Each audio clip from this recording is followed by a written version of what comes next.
Learn to be super successful. Subscribe to my channel, Meathead. You name it, we got it, and we have it in every room. But you're never going to outgrow it. Totally. Because subconsciously, it's like I tell the story. It's not a story. When I say story, I mean I tell of the past to some of the kids. Back in the 90s, actually 2000s, we had a psychiatrist, black gal, from Southern California. I think she practiced in Beverly Hills. Nice gal.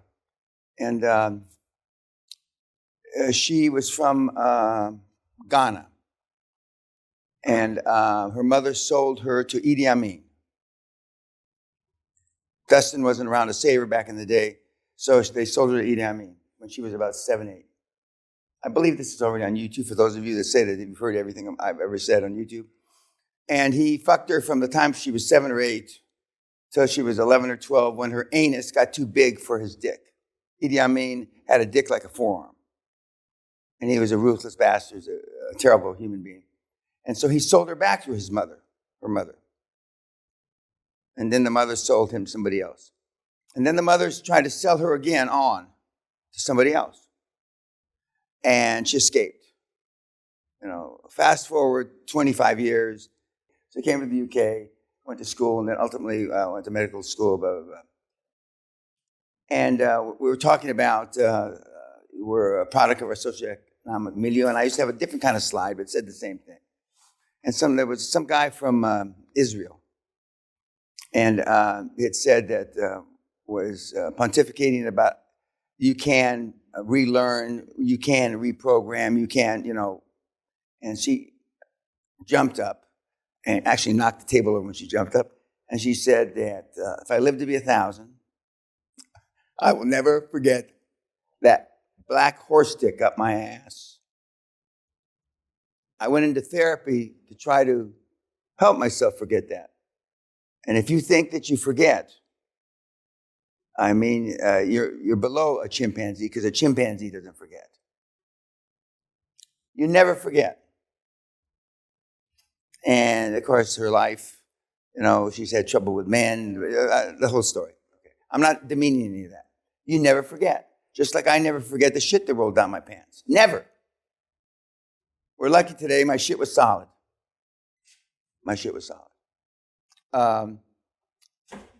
But we are products of our social and economic milieu. That's it. You're never going to forget. I don't give a fuck what you do. Barbra Streisand has been going to psychotherapy for about 55 years. Woody Allen has been going to psychotherapy about 60 years. Trying to forget. And the new modern psychotherapy, as opposed to the Frankl that I had a slide of earlier, is that you sit there and they want you to bring it to the surface and talk about it, as opposed to the old-time psychotherapy where they rip it out of you. But you're never going to forget. This is not going to make your life on a subconscious level better. Not going to happen. It just isn't. Now, I get my jollies off when this is in today's newspaper.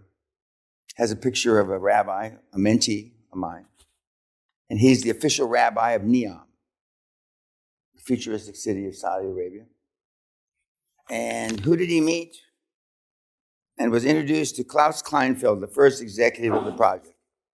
So 2 mentees, one who started the motherfucker and one who's trying to turn it from Muslim to Jewish, being a Jew. And when he asked me if that was a good idea to go over there, I said, yeah. Now, this rabbi is a psycho. Decorated guy from the wars. I mean, he is a fucking psycho. And I'm sure that they won't beat you down. And of course, Klaus isn't a psycho, but he's the guy that was the first CEO and still on the board.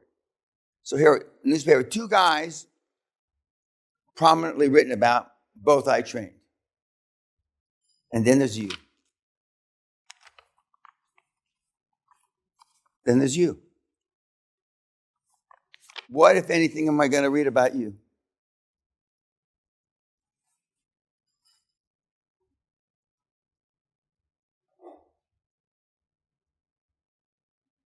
When you still are wondering whether it's possible, but more importantly, what you're really saying is, can I do it? That's the only questions you guys have. You know it's done. The question is, can you do it?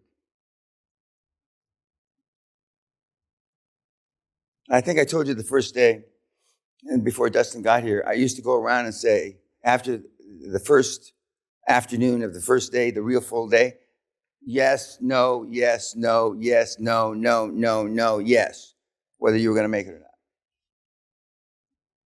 And naively, at that time, I thought that, well, I'm going to show the old fucker. Didn't work out that way. It just became a self-fulfilling prophecy.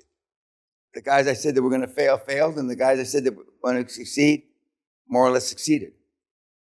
Because of the lack of intestinal fortitude, the lack of grit in the current generations. Actually, it's about a generation and a half that's gone to shit. The last generation and a half has gone to shit. But I don't try to hide the past. I talk about it freely. Most of the other gurus, now the very current crop of the last 5 or 6 years, I'm not aware of them. I don't know them. But the old-time gurus that have been around 20, 25, 30 years, I do know very well, rarely talk about their past. Now, some people say the reason they don't talk about their past is because they don't really have a past. Their past is made up. It's a fig Newton of newspaper articles that are not accurate, the books that they've read, written that aren't accurate, and that it's bullshit. It's like personal development. It's a bullshit story.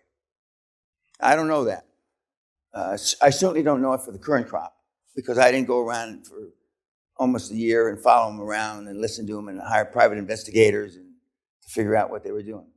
Last night you saw a movie about Steve Jobs. And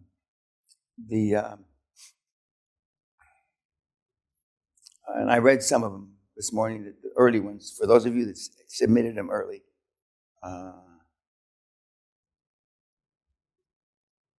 And your takeaways and my takeaways are, you're on Venus and I'm on Mars. There was a book, a famous book written. That was another book that brought humanity to a standstill. Women are from Venus and men are from Mars or some bullshit. But either we saw different movies, and then I checked again to make, because I have 3 movies on Jobs. Every time they have a documentary type movie about Mr. Jobs that comes out, after the closest ones to his death were kind of complimentary. The ones that were made the farthest away from his death were, he was an asshole. And and I said the first night and the first day, you would like to change the world, and Steve Jobs no doubt changed the world. How he changed the world now with woke and being politically correct is more than questionable. Now the kids wouldn't change the world the way he would. You know, he was like a bull in a china shop. It was his way or the highway. Took shares away. Again, it's a compilation of all 3 movies because I know all 3 movies by heart. He took the shares away from the guys that had been with him 4 or 5 years. A few days before going public, wouldn't recognize his own daughter until he figured out she was a genius, made his wife, the mother of his daughter, live on relief,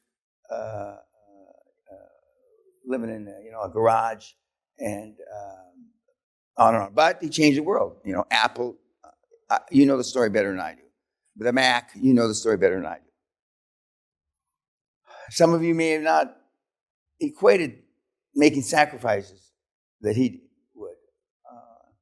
He physically went up to Hewlett, if I remember correctly, and when called them for parts, and then he worked there a summer at Hewlett Packard.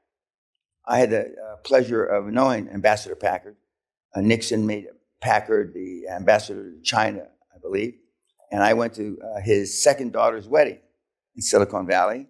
I was part of the wedding. One of my mentees at the time married into the Packard family. And I still remember on Wall Street, he asking me, Dan, do you think I should marry so-and-so? She's a good-looking girl. You're swinging above your weight here. And I walk away, and then I turn around and I said, you mean like Ambassador Packard? You mean like billionaire Packard? Yeah. Hewlett Packard? Yeah. What are you, crazy? When's the wedding? And then several weeks later, I got married. And so we're going through the reception line. And you know how you shake everybody's hand? And because she was a flight attendant for PSA Air, as I recall, she had a lot of flight attendants. And in those days, PSA Air girls wore skirts, mini skirts like this. And the girl was going through the reception line. And when she got to Ambassador Packard, instead of shaking his hand, she went and reached and grabbed him by the balls and said, God, I always wanted to know what $1 billion felt like. And of course, security and everybody went crazy, and I got knocked down. And blah, blah, blah. But that's the family he married into. They were married 5-6 years, and then he walked away with a big paycheck. In the good old days, when you grab somebody by the balls, not go to jail. And Ambassador Packard, God rest his soul, didn't complain. Mrs. Packard, the ambassador's wife, complained a lot. And when the Secret Service, they drag, get all those airplane people out of here, off my estate. Questions, comments about Mr. Jobs? Yes, sir. I wanted to know your perspective on his general integrity, because you mentioned how he didn't have any. But was that a large proponent of his success, or would it have also been possible without? Absolutely. Absolutely. Would it have been possible with having kept? Don't ask those questions. God damn it. I don't give a fuck. I just want numbers. Just don't kill anybody. And when your ass is on the line for $1 million or $10 million or $1 billion, you won't be able to spell integrity. Where are you guys from? And of course, he's one of the youngest. But I'm not cutting him any slack just because he's one of the young. What's wrong with you?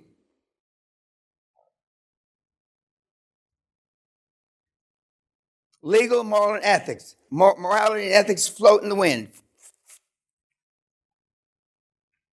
All the guys have done something wrong. Maybe not as wrong as some people in this room, but all the guys have done something wrong. Henry Ford had people killed. Andrew Carnegie had people killed. I'm not recommending, suggesting that in any way, shape, manner, or form. But sensitivity equals poverty. And we got some sensitive souls in this fucking room. Sensitivity equals poverty. And I was fortunate enough, coming out more or less straight out of the military, went to school a couple years, and Onassis people were called a lot of things in life, but sensitive wasn't one of them.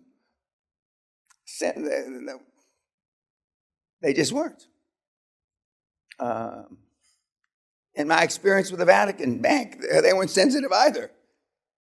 Other questions, comments about Jobs? He was a ruthless bastard. And I did some work for Apple back in the 80s. And I told you I may have been the last one that saw him coherent in Bangalore at a nightclub kind of place.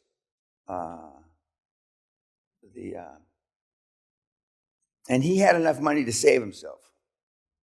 He went to, he tried everything except modern day medicine, diet and all that stuff, yoga, Buddha. I still get a riot. I saw some on the news last night. Fuck. But all you guys do it. Because you're all weak. That's why you fucking do it. Anything else about Jobs?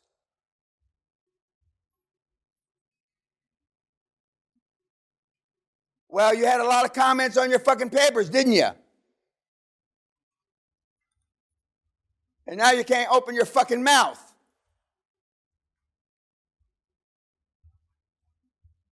Funny, isn't it?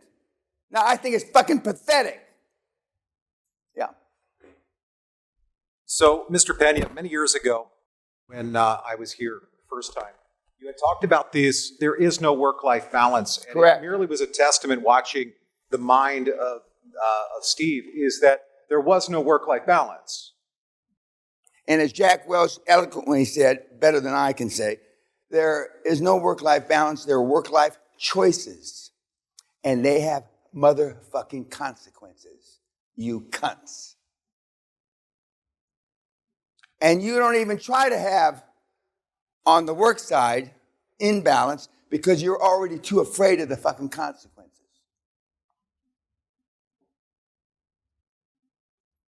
Because you're cowards. You're warriors, not warriors. And the Spartans would have never taken you at 7 or 8 years old. They would have thrown you in a ditch. So even if you didn't roll down your leg of your fat fucking mother, you'd wind up dead.